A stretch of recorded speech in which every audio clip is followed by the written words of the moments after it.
نحمدہ ونصلی ونسلم علی رسول الکریم اما بعد فاعوذ باللہ من الشیطان الرجیم بسم اللہ الرحمن الرحیم مولا صلی وسلم دائما ابدا علی حبیبک خیر الخلق کلہم۔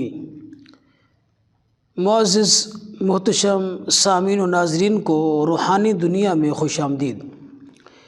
امید کرتا ہوں اللہ کے کرم و فضل سے تمام احباب خیر و عافیت کے ساتھ ہوں گے۔ سامعین و ناظرین، نظر بد کے حوالے سے آج ہم آپ کو نظر بد کی حقیقت اور پھر اس کا علاج، اس کا سد باب، اس کے علامات کیا ہیں، انشاءاللہ تفصیل کے ساتھ بیان کریں گے۔ ہمارے یہاں اکثر احباب نظر بد کے حوالے سے جاننے کی کوشش کرتے ہیں، اور اگر نظر بد ہو جائے تو اس کی علامات کے حوالے سے یا نظر بد سے بچنے کے حوالے سے پوچھتے رہتے ہیں۔ تو آج انشاءاللہ العزیز آپ کو نظر بد کی حقیقت اور اس کی جو علاج ہے اس حوالے سے قرآن و سنت کی روشنی میں ہم بیان کریں گے۔ معزز محتشم سامعین و ناظرین، بخاری اور مسلم کی حدیث مبارکہ ہے، رحمت کونین صلی اللہ علیہ وآلہ وسلم نے ارشاد فرمایا کہ العین حق، نظر بد کا لگ جانا، نظر کا لگ جانا یہ حق ہے۔ اس حدیث مبارکہ کو حضرت ابو ہریرہ رضی اللہ عنہ نے روایت کیا ہے۔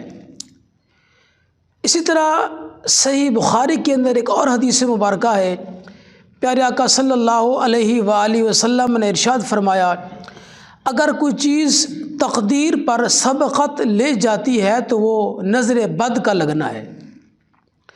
اس سے معلوم ہوا کہ جو نظر بد ہے یہ حقیقت میں اس کا وجود ہے، اور اگر یہ ہو جائے تو پھر ہوتا کیا ہے، سماعت کیجئے۔ نبی کریم صلی اللہ علیہ وآلہ وسلم نے ارشاد فرمایا کہ نظر بد اگر کسی کو لگ جائے تو یہ بندے کو قبر میں اتار دیتی ہے، اور نظر بد اگر کسی جانور کو لگ جائے تو فرمایا اونٹ کو ہانڈی میں پہنچا دیتی ہے۔ تو نظر بد پر یقین رکھنا یہ قرآن و حدیث سے ثابت ہے۔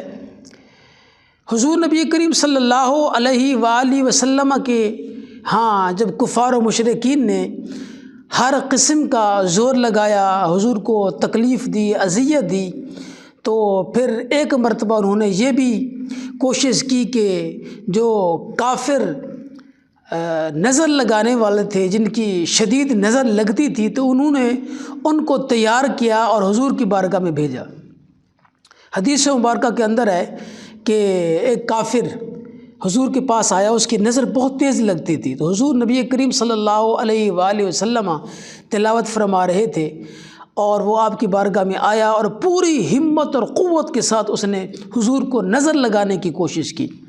تو پیارے آقا صلی اللہ علیہ وآلہ وسلم نے لا حول ولا قوت الا باللہ العلی العظیم پڑھا، تو وہ بندہ ناکام ہو کر، نامراد ہو کر واپس چلا گیا۔ تو اس سارے واقعے کو رب ذوالجلال نے سورہ قلم کے اندر ارشاد فرمایا وَيَكَادُ الَّذِينَ كَفَرُوا لَيُزْلِقُونَكَ بِأَبْصَارِهِمْ لَمَّا سَمِعُوا الذِّكْرَ وَيَقُولُونَ إِنَّهُ لَمَجْنُونٌ۔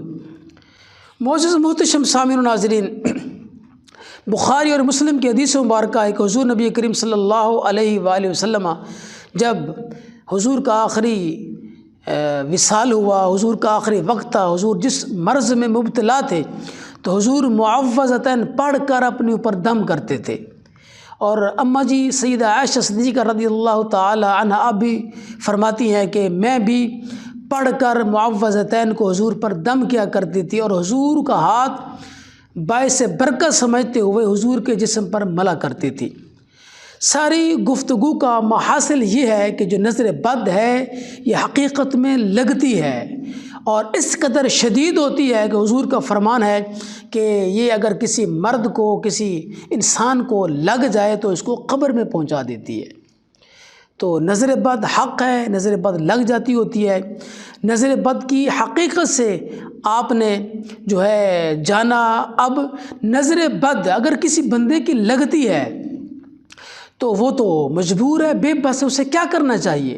پیارے آقا صلی اللہ علیہ وآلہ وسلم کا فرمان ہے کہ جو بندہ ما شاء اللہ لا قوت الا باللہ بارک اللہ یا پھر ما شاء اللہ پڑھتا رہے کسی اچھی چیز کو دیکھ کر، تو اس کی پھر جو نظر ہے وہ کسی کو نہیں لگے گی۔ انشاءاللہ العزیز ہماری جو آنے والی اگلی ویڈیوز ہیں اس کے اندر ہم آپ کو تفصیل سے بتائیں گے کہ نظر بد کی علامات کیا ہیں اور نظر بد سے بچنے کا طریقہ کیا ہے۔ جزاکم اللہ خیرا۔